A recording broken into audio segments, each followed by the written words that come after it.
బీసీల ఓట్ల కోసమే కాంగ్రెస్ బీజేపీలు డ్రామాలు ఆడుతున్నాయని మాజీ మంత్రి బీఆర్ఎస్ నేత శ్రీనివాస్ గౌడ్ ధ్వజమెత్తారు. ఆర్డినెన్స్ గవర్నర్ దగ్గరకు పంపగానే కాంగ్రెస్ నేతలు సంబరాలు చేసుకున్నారు. ఇప్పుడు ఏం సమాధానం చెబుతారని ఆయన ప్రశ్నించారు.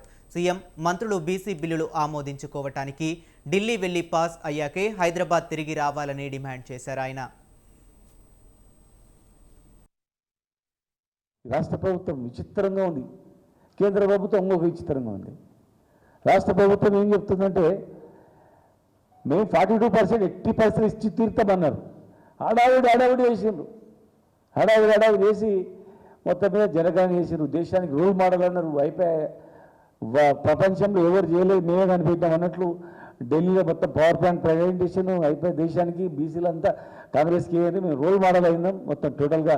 రాహుల్ గాంధీ గారికి ఇట్లా చెప్పినట్టే ఇస్తున్నారు. ఇక్కడ చూస్తే ఏదో వేసినది అన్నీ ఉంది, టుట్టిగా ఊగా నువ్వు ఒట్టు నేను ఏడుస్తాన టైప్లో ఉంది అంతే. జాతరలలో డబ్బల రాయలేసి కొడతారన్నమాట, అట్లే ఉంది. ఏం లేదు, ఒక్క అడుగు ముందుకేసింది లేదు. తీర్మానం చేసి అసెంబ్లీ తీర్మానం చేసిన తర్వాత చట్టాలు తయారు చేసి పార్లమెంటుకు పంపించారు మన ప్రెసిడెంట్ ఆఫ్ ఇండియా. ఎవరే కానీ అక్కడ పోయి ప్రధానమంత్రిని కలుస్తారు, రిక్వెస్ట్ చేస్తారు.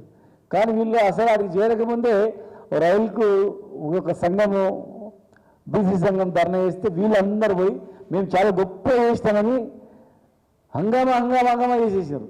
ఢిల్లీ మొత్తం హంగామా చేశారు. కానీ ఒక్కనాడు ఒక ప్రధానమంత్రిని కలవలేదు, ప్రెసిడెంట్ ఆఫ్ ఇండియాని కలవలేదు, పార్లమెంట్లో ప్రస్తావన చేయలేదు.